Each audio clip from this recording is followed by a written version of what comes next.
I woke up to the kind of scream that makes your heart stop. It wasn't the kind of scream you hear in horror movies, not the blood-curdling kind, but it was sharp, angry, and very, very loud. I jolted upright, groggy, adrenaline already kicking in. I thought maybe a raccoon had gotten into someone's trash again, or maybe a car alarm had gone off. But what I saw outside my window, that was something else entirely. There she was, Victoria, my next-door neighbor, standing at the edge of my property line in her designer bathrobe and fluffy pink slippers, screaming like a banshee possessed. Her perfectly styled blonde bob was a mess, and her face was redder than a sunburned tomato. But that wasn't the wildest part. No, the real kicker? Her brand-new luxury SUV, worth more than my entire kitchen renovation, was stranded. Not parked. Stranded.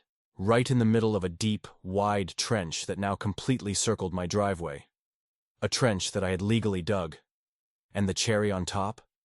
A fully functional, medieval-style drawbridge, raised high, leaving her vehicle suspended like some sort of prize on a reality show gone wrong. "Ethan!" she shrieked. "What is this madness?" I sipped my coffee slowly from the porch, not even pretending to hide my grin. "Good morning to you too, Victoria." Let me back up, because 2 weeks ago, none of this would have made sense. Back then, I was just a guy named Ethan Miller, 35. Quiet life, software engineer, the kind of man who enjoyed grilling steaks on Sundays and watering his lawn while wearing socks with sandals. I didn't want drama. I wanted peace. But peace doesn't last long in a neighborhood ruled by a tyrant. And Victoria? She was the queen of HOA tyranny. Victoria Madison, self-appointed enforcer of lawn conformity, paint shade purity, and noise-level decency. HOA president for 6 years straight. She had this uncanny ability to make anyone feel like a criminal for leaving their trash bins out 5 minutes too long. I had survived her before, barely. But this time she crossed a line. It all started one morning when I stepped outside, coffee in hand, and froze. There was a massive SUV blocking my driveway, parked perfectly perpendicular, right across it. I blinked. Maybe a delivery? An emergency? But there she was, standing on the sidewalk with arms crossed, wearing her trademark smug expression. "Morning, Victoria," I said, forcing a smile. "Your car's in my way." She smiled sweetly. Too sweetly. "Oh, I know," she said. "It's HOA business." My stomach dropped. I should have turned around then and gone back inside. "What kind of business?" I asked. "We've had complaints about your driveway." "Complaints?" I frowned. "From who?" "That's confidential," she said, waving her hand like a queen dismissing a peasant. "But the board has decided that your driveway is non-compliant." I turned and looked at my driveway. A standard, boring concrete slab. No cracks, no potholes, no flashing neon signs that said Rebel. "You're joking." She pulled out a clipboard and scribbled something. "Until we can conduct a full review, I'll be parking here to prevent further infractions." I laughed, thought it was a joke. But she didn't blink. "And if you try to tow my vehicle, that'll be considered harassment under HOA Code 3.12. I stared at her, blood boiling. But I knew her game. She wanted me to lose my temper so she could slap me with fines and violations. So I took a deep breath and walked back inside. But that was just the beginning. Every morning, her SUV was still there. Bold, unapologetic, blocking me in. I emailed the HOA. No response. I called the city. They couldn't help due to ongoing HOA involvement. I tried a towing company. They said I'd be liable. Meanwhile, Victoria strutted around like she owned the place. Like my driveway was her throne. Then came the citations. Neglecting driveway use. Failure to maintain accessibility. Unsightly vehicle blockage. Seriously. I couldn't use my driveway because she was blocking it, yet I was getting fined for not using it. Every trip to the mailbox felt like opening a letter bomb of passive-aggressive bureaucracy. She had me trapped. But I'm not the kind of man who backs down when things get ugly. If Victoria wanted to wage war with her clipboard and HOA codes, I was going to fight back with something far more fun. So I got to work. Nights became research marathons. I dove into zoning laws, property rights, HOA codes, even obscure municipal security clauses. I read until my eyes blurred, called a lawyer friend, triple-checked every loophole, and finally, I found it. A single line buried in Section 12.3 of the local zoning ordinance. Temporary, non-permanent property modifications for security purposes shall be permitted, provided they do not obstruct public walkways or violate municipal easement. That was it. That was my sword. I could legally build a barrier around my driveway, as long as it wasn't permanent. No concrete walls, no steel gates, but something temporary, like a trench, like a drawbridge. Game. On. The next morning, I rented an excavator and called in a favor from a construction buddy. Told him I wanted a trench, deep, wide, and serious. He thought I'd lost my mind. "Building a moat, are we?" he laughed. I smiled. Exactly. By sunset, my driveway was no longer a slab of concrete. It was a castle courtyard. A 4-foot-deep trench surrounded it on all sides, wide enough to stop a tank. And the bridge? Still in progress. But that night, as I stood looking at the hole, I couldn't help but laugh. Victoria had blocked my driveway? Well, now, nobody could use it. And the next morning, when I woke up to her screams, it was glorious. She had no idea this was only the beginning, because the drawbridge was coming next. Victoria's SUV sat like a stranded elephant in the middle of the trench, helpless, out of place, and thoroughly ridiculous. I couldn't stop smiling every time I looked out the window. But as satisfying as that was, I knew one thing. This wasn't over. Not even close. Victoria wasn't the kind of person to accept defeat. She was the kind who called lawyers over fence height violations. If she couldn't intimidate me directly, she'd try to drown me in bureaucracy. So I had to move fast. This trench was just the beginning. It was time to build the drawbridge. Now, to most people, the idea of installing a medieval-style drawbridge in the middle of a suburban cul-de-sac sounds like something out of a cartoon. But I wasn't trying to be theatrical. I was trying to be untouchable. Remember that legal loophole I found? The one that allowed temporary security structures? Well, a drawbridge that could be raised or lowered using a manual pulley system fit perfectly within the guidelines. It wasn't permanent. It didn't obstruct any public roads.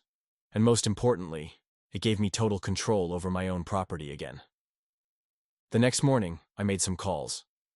I hired a couple of independent contractors, guys who didn't ask too many questions as long as the check cleared. I showed them the plan, a reinforced wooden platform on strong hinges, with a pulley and counterweight system to lift it when needed. They stared at me for a long moment. "You're serious?" one of them, Danny, asked, squinting. "Dead serious," I said, unfolding the zoning law printouts for the 10th time. "And totally legal." He let out a low whistle. Man, this is going to be epic. Construction began immediately. We started with reinforced timber boards, thick steel hinges, and a heavy-duty winch. The idea was to make something that looked primitive, but functioned flawlessly. It had to be strong enough to hold a vehicle, and light enough to raise manually with the right counterweight. I recorded every step, just in case Victoria decided to call in inspectors, or worse, try to sue me. But I also had another motive. This was gold. Internet gold. A suburban man fights back against HOA tyranny with a trench and a drawbridge. Yeah, people were going to eat that up. But while I was building, Victoria was scheming. She stopped me outside one afternoon, arms crossed like always, eyes practically shooting lasers. "You need to fill that hole now," she hissed. "It's a hazard." "According to the city, it's a security feature," I replied casually, wiping sweat from my brow. "Security? This is insanity," she barked. "You're turning this neighborhood into a circus." I gave her my best deadpan face. "Then I guess I'm the ringmaster." Her face twitched. "You think this is funny, Ethan? I'm filing a motion with the HOA board to have your project declared a violation." "Great. I'll bring my folder of legal documentation to the meeting. Should I also bring the building permit?" She stormed off in silence, muttering something about calling the mayor. By the third day, word had spread. Neighbors were walking their dogs a little slower past my house, craning their necks to catch a glimpse. One even shouted from across the street, "Hey Ethan, when's the castle wall going up?"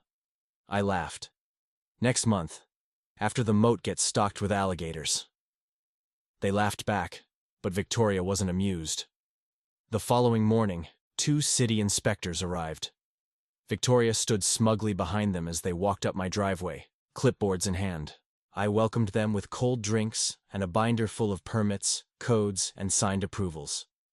After 30 minutes of inspection, note-taking, and a few exchanged glances, one of the inspectors closed his folder and smiled. "Well, Mr. Miller, as strange as this is, you're within your rights." Victoria's jaw dropped. "Are you serious? This is clearly—" "Ma'am," the inspector interrupted gently, "he's followed the rules. We have no authority to intervene." She stood there stunned, unable to speak. Her victory dance had just been cancelled. But she wasn't finished yet. Later that day, I got a notice on my door, an unsightly structure complaint from the HOA, accompanied by a threat of escalating fines. I laughed as I filed it away with the others. Then came the neighborhood petition.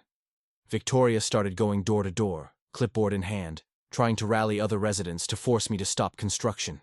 She told them I was lowering property values and creating a safety risk, but most of them didn't bite. Turns out, a lot of people were secretly tired of Victoria's reign of terror. They had been too afraid to stand up before. But now they had a hero with a trench and a drawbridge. One neighbor, an older woman named Linda, even baked me cookies. "About time someone put her in her place," she whispered, eyes twinkling. By the end of the week, the drawbridge was done. We tested it, slowly at first, then more confidently. It creaked, groaned, and then rose gracefully into the air, leaving a gaping chasm between my driveway and the street. It worked. Beautifully. That evening, I filmed a video. The ultimate HOA security system. Within hours, it started gaining traction online. Victoria lost her mind when she saw it. "This is insane!" she screamed from her porch. "You can't build a fortress in the middle of a neighborhood." I calmly raised the drawbridge behind me. "It's not a fortress," I said. "It's peace of mind." And in that moment, I wasn't just a guy who'd built a crazy workaround. I was something more. I was untouchable. But I also knew Victoria wasn't done. Because people like her, they don't go down without a fight. The drawbridge changed everything. Neighbors stopped by just to see it in action. Kids stood at the edge of my trench, wide-eyed, whispering like they were staring at a portal to another world. A few even nicknamed my house Castle Ethan. But for all the laughs and praise, I knew better. This wasn't just some neighborhood spectacle. This was war. And Victoria? She had just lost a battle. Not the war. The real trouble began quietly, like a storm that builds in the distance, subtle at first, until the thunder rolls in. The first sign? A string of anonymous complaints. At first, they were petty. Noise violations, improper construction materials. One even claimed I was harboring dangerous mechanical devices in a residential zone. Then came the city inspector. Again. He showed up one morning, unannounced, looking slightly embarrassed. Clipboard in hand, he asked to see the drawbridge mechanism. I showed him everything, smiling, calm, as always. After 10 minutes, he shook his head. "Same as before, everything's legal, but off the record?" He leaned in. "You've clearly pissed someone off." I nodded. "Oh, I know exactly who." That night, my motion sensor lights blinked on at 2:13 a.m. I peeked through the blinds. Victoria, dressed in all black. Hoodie pulled up, flashlight in hand. She was crouching at the edge of the trench, inspecting the pulley system like some kind of suburban saboteur. I couldn't believe it. She was actually trying to tamper with the drawbridge. I grabbed my phone, hit record, and opened the window. "Looking for something?" I called out, voice calm but cold. She jumped, almost falling into the trench. I was just checking for safety hazards," she snapped. "At 2 in the morning? I'm on the HOA board. I have the right to investigate potential violations," I laughed. "On my property? Without permission? With bolt cutters?" She froze, eyes narrowing, but she knew I had her. The camera didn't lie. "I hope you're proud," I added, "because tomorrow, this footage is going straight to the police, And maybe online, too. I hear the internet loves neighborhood drama. Her face went pale, and without another word, she turned and fled back into the night like a clumsy cat burglar. The next morning, the video went viral. I didn't even need to post it. Someone else did. One of my contractor buddies had been filming his time on the job and uploaded a behind-the-scenes montage. The clip of Victoria sneaking around in the dark, front and center. Overnight, I went from that guy with the drawbridge to the guy who exposed the HOA queen creeping around like a discount ninja. People flooded the comments with support. Legend. This man deserves a Netflix doc. Castle Ethan strikes again. Victoria tried to save face. She sent out an official email claiming she was performing a routine HOA inspection. But nobody bought it. Even her loyalists were backing away. Which is when she turned truly vindictive. She pushed a motion through the HOA to fine me for unauthorized modifications and creating a disruptive structure. Suddenly, every week brought a new envelope.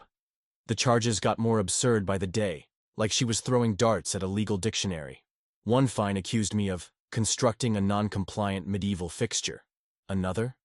Creating an unsafe psychological environment for the community. I wish I were joking. Then she convinced a couple of her remaining HOA loyalists, people who hadn't spoken to me in years, to start filing noise complaints. All of them claimed I was running power tools at midnight. My house was silent. They said my lights were flashing aggressively. That was just the drawbridge's motion lights. They even claimed the trench might destabilize neighboring foundations. One guy said his lawn chair was sinking. It was insane. But I wasn't angry. No, I was prepared. Because while Victoria was lashing out, I had been quietly building a case. Every fine, every email, every attempt to twist HOA rules, I documented it. I'd been combing through public records, tracing HOA budgets and expense reports. And what I found? Let's just say, Queen Victoria wasn't just obsessed with clean lawns. She was dirty. Financially. Payments that didn't match up. Reimbursements for business travel that just happened to align with her beach vacations. HOA funds used for meeting refreshments from a high-end steakhouse. She'd been skimming off the top for years. I compiled everything into a folder, neatly organized, labeled, backed up 3 times, and I waited. Because I knew sooner or later Victoria would make her final move, and I'd be ready to flip the board. That moment came during an emergency HOA meeting that Victoria called herself. She claimed it was urgent neighborhood business. Translation? One last desperate attempt to bury me. I walked in, calm and collected, folder in hand. She stood at the front of the room, smiling like a crocodile. "Ladies and gentlemen," she began, "it is with deep regret that I must inform you. Mr. Ethan Miller has created a series of violations that threaten the safety, stability, and appearance of our neighborhood. Effective immediately, we are demanding the full removal of his structures, or legal action will follow."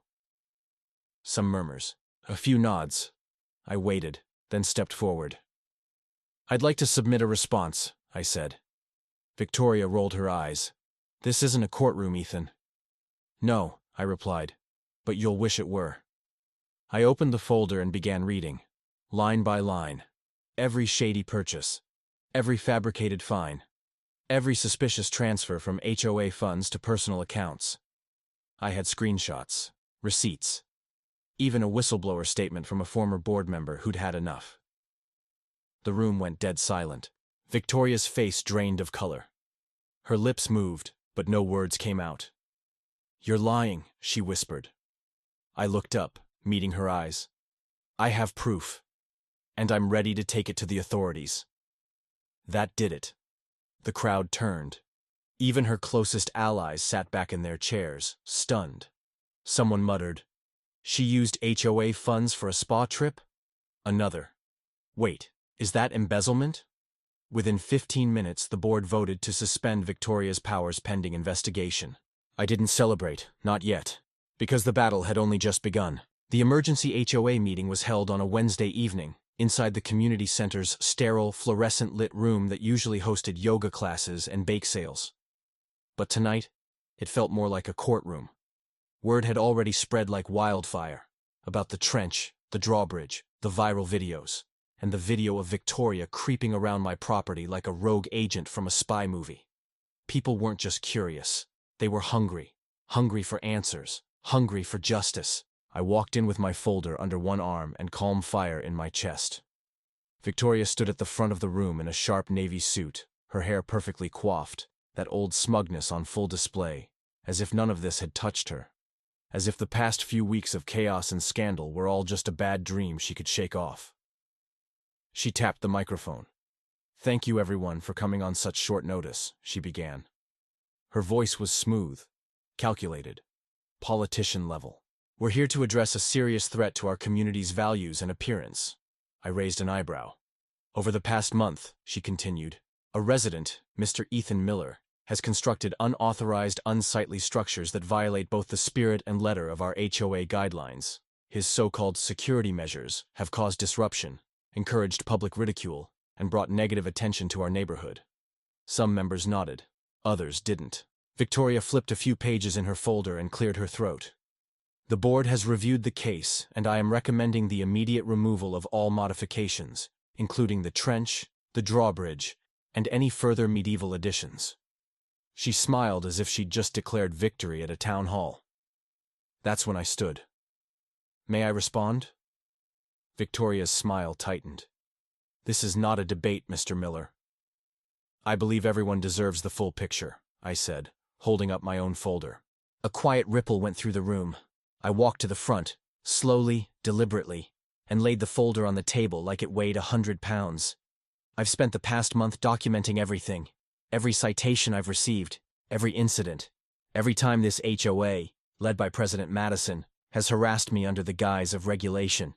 But that's not all I found." I opened the folder and held up a color-printed spreadsheet. "This is a financial breakdown of HOA expenses from the last 2 years. Victoria shifted in her seat. "These highlighted transactions," I pointed. "They include 5-star hotels, spa treatments, fine dining, none of which were ever approved in public budget meetings. According to multiple witnesses, these expenses were signed off. Solely by Victoria Madison." A gasp from the audience. "That's ridiculous," Victoria snapped. "Those were legitimate reimbursements. Travel costs, board retreats." I flipped to the next page. "Funny, because here's the booking confirmation for a retreat in Miami. Booked during the same week you fined 6 homeowners for brown grass. According to the receipt, you were at a beachfront resort with your husband and no other board members in attendance." More murmurs. "I also have emails," I continued, holding up printouts. "Dozens, from contractors, vendors, and homeowners, all pointing to a consistent pattern of intimidation, false violations, and personal enrichment." Her face reddened. "You're twisting this," she barked. "This is character assassination. I've given years to this community." I nodded slowly. "And taken just as much." I turned to the crowd, lowering my voice. "This isn't about a drawbridge or a trench. This is about power, about a system that's been abused for years, while the rest of us were too afraid or too tired to fight back." You could feel the shift in the air. The board members exchanged glances. One leaned over to whisper to another. Victoria's mask cracked. "Enough!" she shouted, slamming her palm on the table. "You don't get to come in here and play the hero, Ethan. You're just a smug little—" "Watch it," one of the board members interrupted. "This is still a public meeting." And then something incredible happened. Linda, the sweet older woman who'd once brought me cookies, stood up from the back of the room. "My name's Linda Carlson," she said loudly, "and I'd like to say something." Victoria visibly deflated. "I've lived here for 23 years, Linda continued, "and I've watched this neighborhood go from friendly and peaceful to fearful and rigid. I've seen people get fined for hanging the wrong color curtains. I've seen kids get scolded for drawing chalk on the sidewalk. And I've seen you, Victoria, abuse every ounce of power you've been given." Silence. "I never said anything," she added, "because I didn't think it would matter. But tonight, it matters." One by one, other residents began speaking up. Small stories at first, then louder ones. Tales of late-night citations, veiled threats, HOA money spent with no explanations. And finally, the board president, an older gentleman named Dennis, who'd always kept his head down, stood up and cleared his throat. "Effective immediately," he said. "I'm calling for a vote to suspend Victoria Madison as acting HOA president, pending full investigation into the financial documents presented tonight." He looked around. All in favor? Hands went up, nearly unanimous. Victoria's hand stayed clenched at her side. "You'll regret this," she muttered under her breath. "You think this is over?" I met her eyes one last time. "No," I said calmly. "But for the first time, it's fair." That night, I returned home to the soft glow of porch lights and a quiet street. No fines, no threats, no SUV blocking my driveway. I walked to the edge of the trench and looked at the drawbridge. Strong, solid, and raised just slightly. For the first time since moving in, I felt free. But deep down, I knew Victoria wasn't done. People like her never go quietly. And as I locked my front door that night, I had a feeling. The final move hadn't been made yet. For 3 days, Victoria disappeared.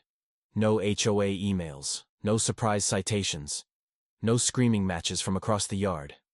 The silence was unsettling. People thought she had given up, but I knew better.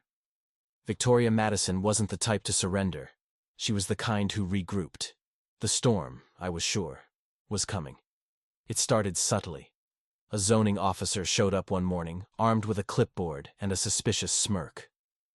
"I'm here to investigate an anonymous report," he said, "claiming unpermitted structural changes to your property."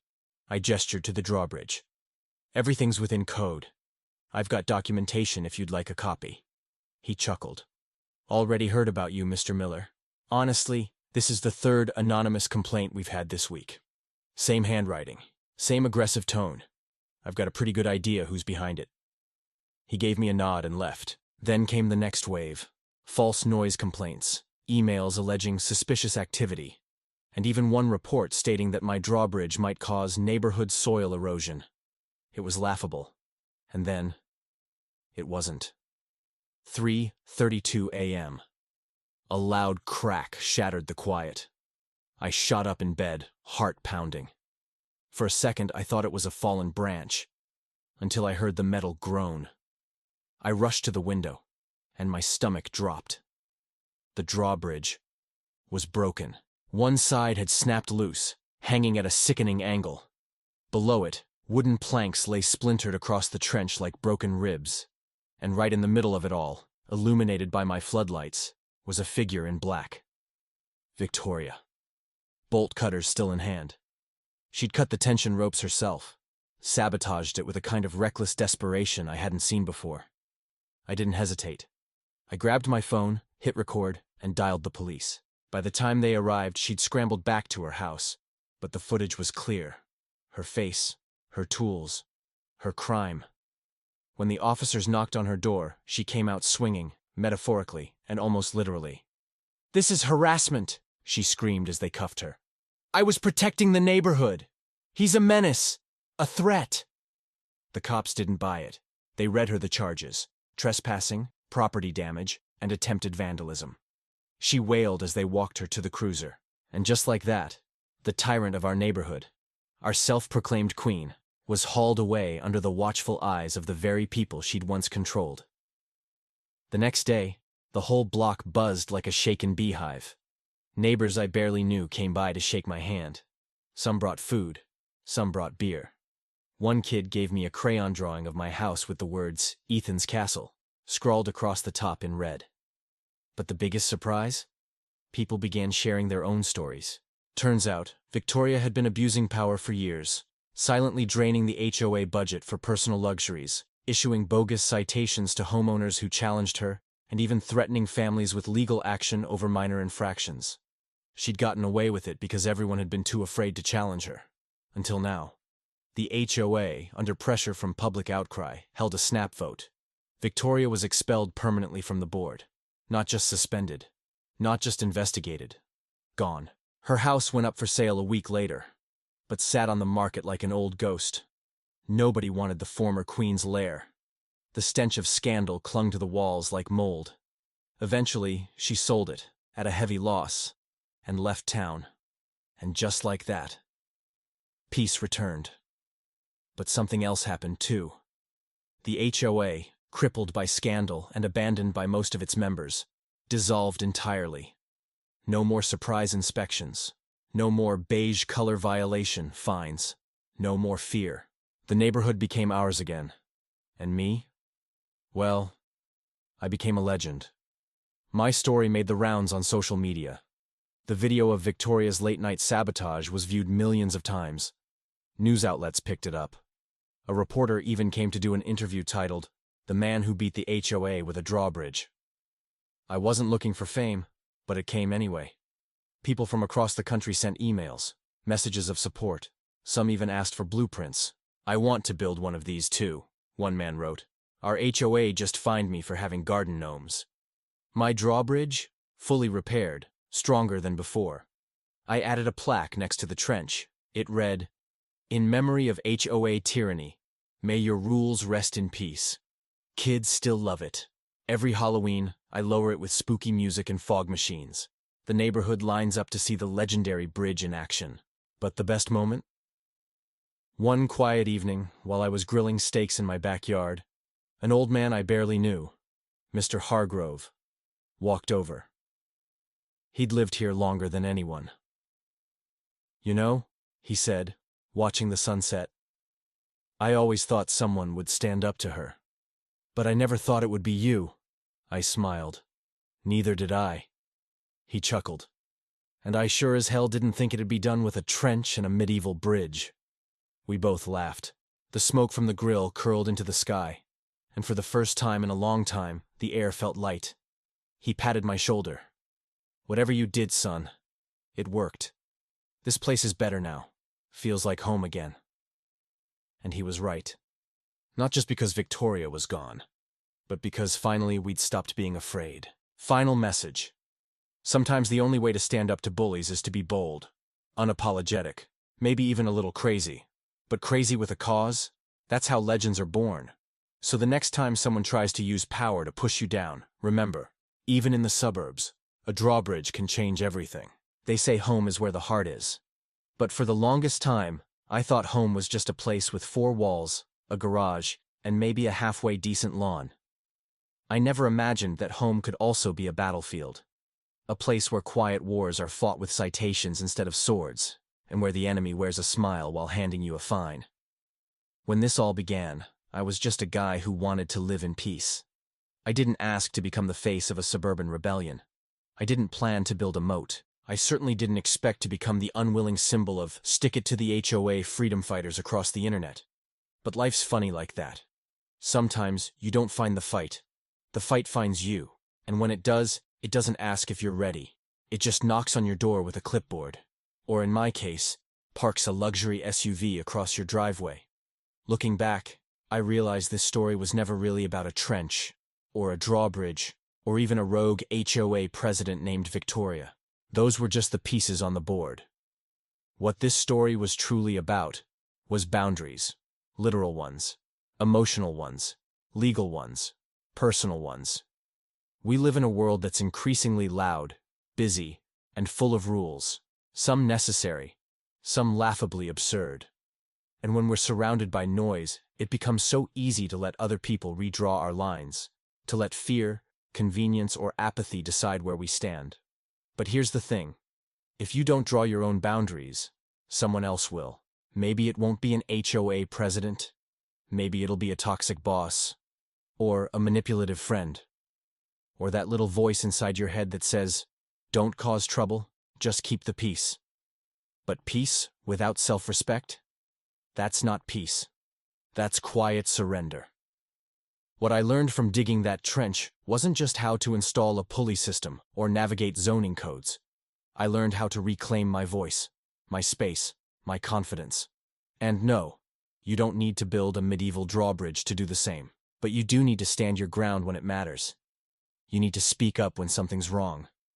You need to believe that even when the odds feel stacked against you, your truth is worth defending. And sometimes, just sometimes, you have to be bold enough to fight nonsense with creativity. Because there's power in defiance. There's poetry in a well-timed comeback. There's beauty in a ridiculous solution that works. And the world? It needs more people willing to raise their drawbridges, metaphorically or otherwise, and say, this far and no further. Since Victoria moved out and the HOA crumbled, things have changed around the neighborhood. There's more laughter, fewer rules, more Halloween decorations, less fear. I see neighbors waving again, sharing tips, stories, actual cookies instead of complaints. It feels like a community now, not a kingdom ruled by citations. And me? I'm still the guy with the drawbridge. But now, I'm also the guy people come to when they feel stuck, when they're overwhelmed, when they want to know, what can I do? And the answer? It's simple. Start small. Start smart. Start loud, if you must. But start. Whatever your drawbridge looks like, build it. It might be standing up to a system, or walking away from a toxic job, or refusing to let someone else's expectations define your worth.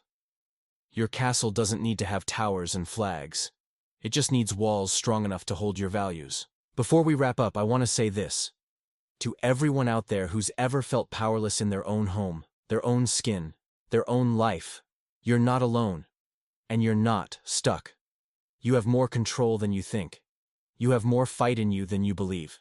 And sometimes, all it takes is one bold move, one spark of creativity, to flip the entire script. So let me ask you this. What's your drawbridge? What's the one bold, slightly crazy, but undeniably you solution to the thing that's been blocking your peace? Let me know in the comments. I'd love to hear your story. And if you enjoyed this one, if it made you laugh, think, or just imagine building a trench in front of your least favorite neighbor's car, then don't forget to subscribe, like, and follow the Story Forge. Because this is just one tale from the castle walls. And trust me, there are many more to come. Welcome to the Story Forge, where legends are built one outrageous, unforgettable story at a time.